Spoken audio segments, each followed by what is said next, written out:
Okay, all right. So for today, Unit 8, Day 6, I believe, we are actually going to start looking at exponential. I know we had an introduction yesterday, but we're going to really get into the nitty gritty of the math that's involved. Okay, and we're going to take baby steps all the way until we do some really complicated questions. But that's a topic for another week. Okay, so let's go. Okay, all right. So, like I said, let's start off with some baby steps. Okay, so what do exponential functions look like when they're not in a table like this, nor on a graph like now? I know it's a completely blank graph. I understand that. All right, but you've seen the graph before, right? So that leaves us with the third thing. I don't know if you remember, right? There are always three views of a function. You got your you got your formula, right? So remember when we were doing linear equations, right? You can have a you can have the formula version of it, right? The algebraic version of it, the expression or the equation of it.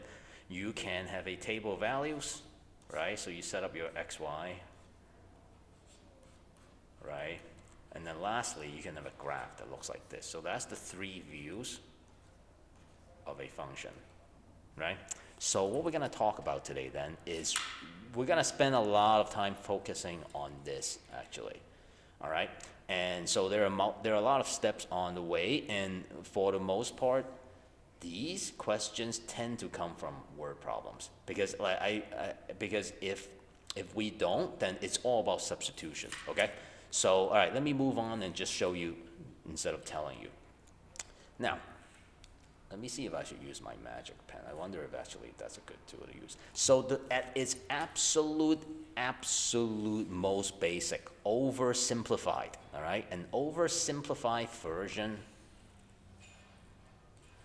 of a exponential function looks something like this, right? So we got the f of x, right, function is b to the x power, where the reason why this was a exponential function to begin with was that our exponent is x, meaning that the exponent could be a host of numbers, right? So for example, so let me show you, right? So let's say we don't use f of x. Let's say we just use y, okay? B could be to the second power, right? We can have b to the third power, or we can even have b to the zero power, or even now that you know about this, you can have b to the any negative values. Okay, so this alone itself is what makes that an exponential function. Now, so where does that leave the letter b, right? So the letter b is called a multiplier.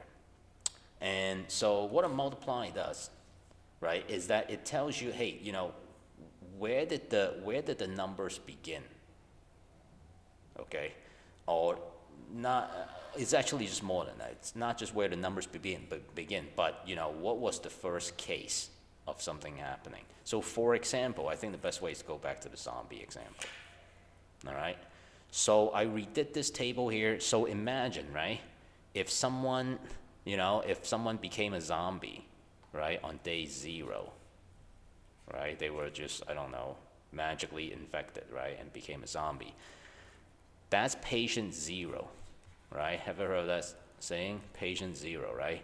So you got patient 0, right? So at day 0, one person got infected. At day 1, 2 persons got infected. So in other words, every day, this doubled, right? So that begs the question, how would this look like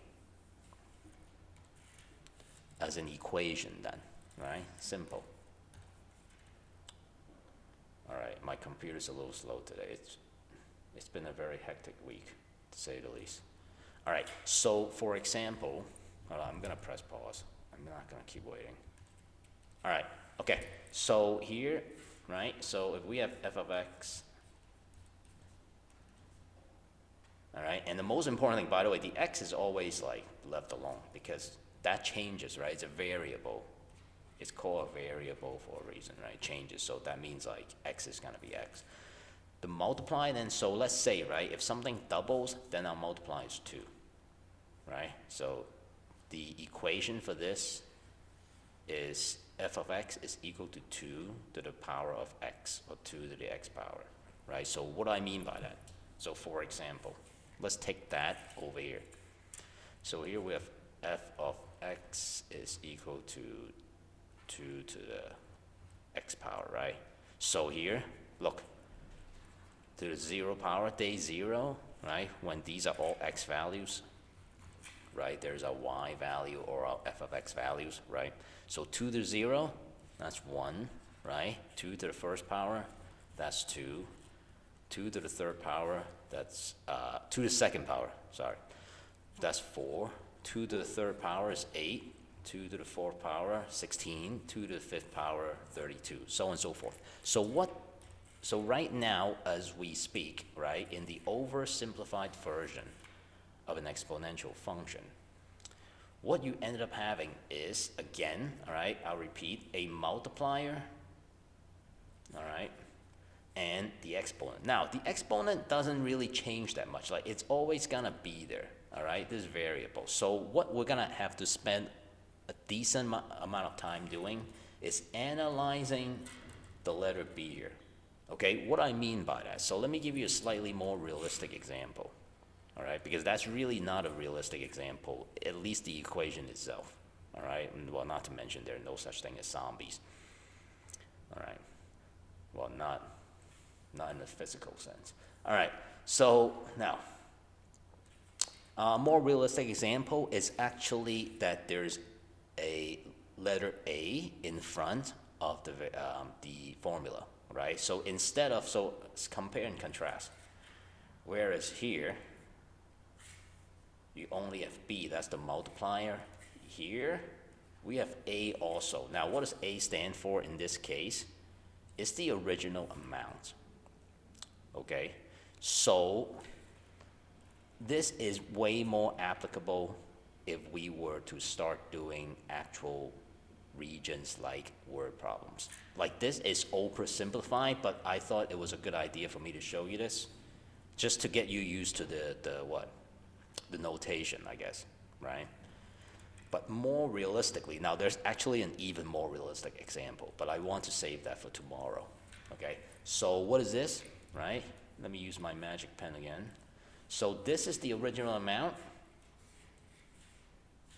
and the B is the multiplier, meaning like the 2, right? Like that in our case, it doesn't change. So here we got the original amount, here we got the multiplier. So what I mean by that, oops, shouldn't have done that, I guess. All right, so what I mean by that.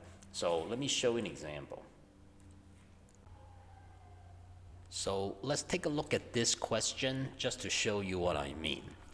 All right, so here it says, Dad wants to give Tommy 1 cent today and double that tomorrow.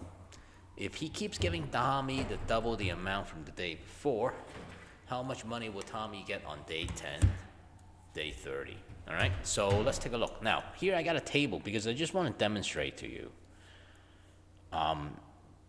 how this works from the perspective of using a table to kind of collect the data, and then also to show you what it means then to use the formula, just to kind of put those two together, just so that you could see the full picture, all right?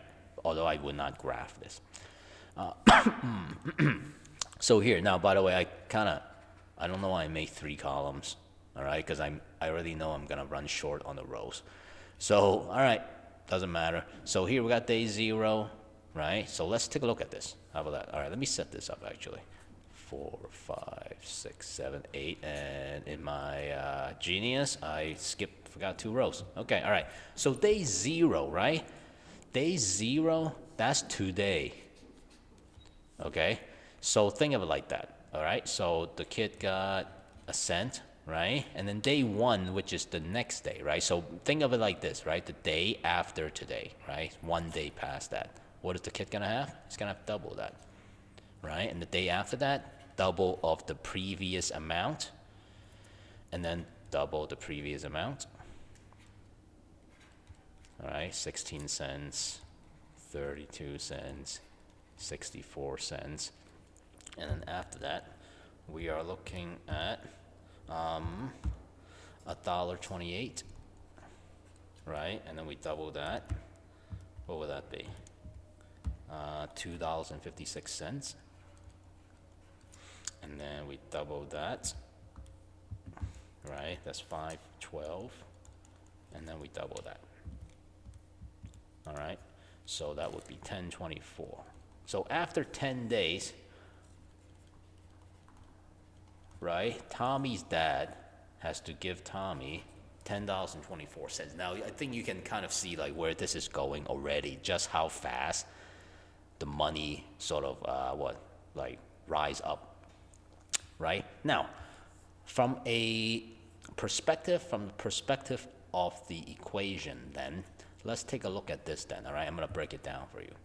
So here we got f of x, right? That's just a function, right? We're defining the function. So a, now what is a, right? That's the initial amount. So that means is this. What is he starting with at day 0? 1 cent. Right? And that brings us to this, right? What's the b? That's the multiply. Now, what's the multiply? Like, in other words, okay, if you know what a is, then the follow-up question is, well, what exactly are we doing to that number? Think of it like that. What are we doing to the number? Oh, we're doubling it every day, right? So we're doubling it. So that's a 2. Now, as of right now, we're talking about double, triple, quadruple, things like that. But, you know, you already know that. Like, not everything in life, like, doubles and triples. Most of the time, it's just an increase by, like, 10%, 15%. So tomorrow, we're going to tackle that. So today, let's just deal with a world where we only deal with, you know, single, double, triple, quadruple, quintuple, so on and so forth. Now, here, the x doesn't change. And that gives us the formula, right? But here's the thing, right? So let's just say, right? Then let's just say, then therefore, that this is the equation that we're sticking with. All right, I'm waiting for my highlighter, right? So this is the formula we're sticking with, okay? So now, that said, how do we apply this formula, right, to this question still? Well, we can do this then, right? You see that 10, right? Where does that fit in? Right where the x is. Remember what I said earlier? Right? That's the number of times. How many times is this supposed to happen? 10 times, because, you know, it's 10 days. So let's take a look at that. 0.01 times 2 to the 10th power. Now, I also want to warn you, all right? Please pay attention here. You cannot, all right? Let me use a magic marker, even though that's going to slow the computer down. You absolutely cannot multiply these two numbers like this first. Why? Order of operations, exponent comes first. So don't forget that. You can't just like willy-nilly just say, oh yeah, I know, I'm just gonna multiply and made it easier, right? No. You gotta do 2 to the 10th first. So that said, right, now I'm gonna put this in my calculator, all right? And I hope you guys remember how to do that, right? So on the calculator, you can do 2, in the graphing calculator especially, you can do 2 and then caret 10, like that, all right? So let's see, what's 2 to the 10th power? 2, I'm trying to do that on my own also. 2 to the 10th power is 1,024. So here I got 0.01 times 1,024. Let's multiply that, 0.01, yep, 1024. Same exact dollar value. All right, so that's good, right? Because you see it in the table. You see it as a formula, right? So now you start believing, all right? Not that you don't believe me. Okay, now, let's answer the second question. What happens if it's 30 days? Well, we'll take what we got here, and we'll do 0.01 times 2, right? Nothing changed because he's still, there's the bell. He's still starting with a penny, and what's the action here? Yeah, we're still doubling, right? And then what's the only thing that's changed? The number of days. See that? Now, this number, I'm going to tell you, you might think this number is not that great, but it's a gigantic number. So let's do that, all right? So go ahead, 2, you can do it on your calculator too. 2 to the 30th power. It's gonna be gigantic, yeah.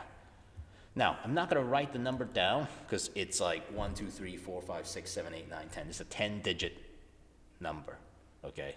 So we're talking about a lot of money here. Hold on, let me count. 1, 2, yeah, it's like, wait, is that, wait. Million? Wait, hold on, let me multiply by 0.1 first. I'm doing this after school right now, so my brain is not working that well, especially after this long day. All right, let's see. All right, okay, I'm gonna write it down and then I'll put some commas in. All right. Let's see, 0.24. All right, let's put some commas in. All right, so it's 10,700,000, so on and so forth. Okay, so now, you know when your allowance, it's out of hand when there are 2 commas in there, all right? So, because when I was a kid, you know, the allowance I get only has 1 comma, all right? So, I guess that's inflation, right? Just kidding. All right, so, all right, well, I guess that's it, all right? I think I've shown you everything I wanted to show you today. So tomorrow we're gonna take a look at something that's slightly more complex than this, all right? Not a whole lot, but all right, let me stop it here. Wow, 8 minutes. All right, thanks for watching. Have a good day, and I'll see you tomorrow. Bye-bye. OMG, that was so good.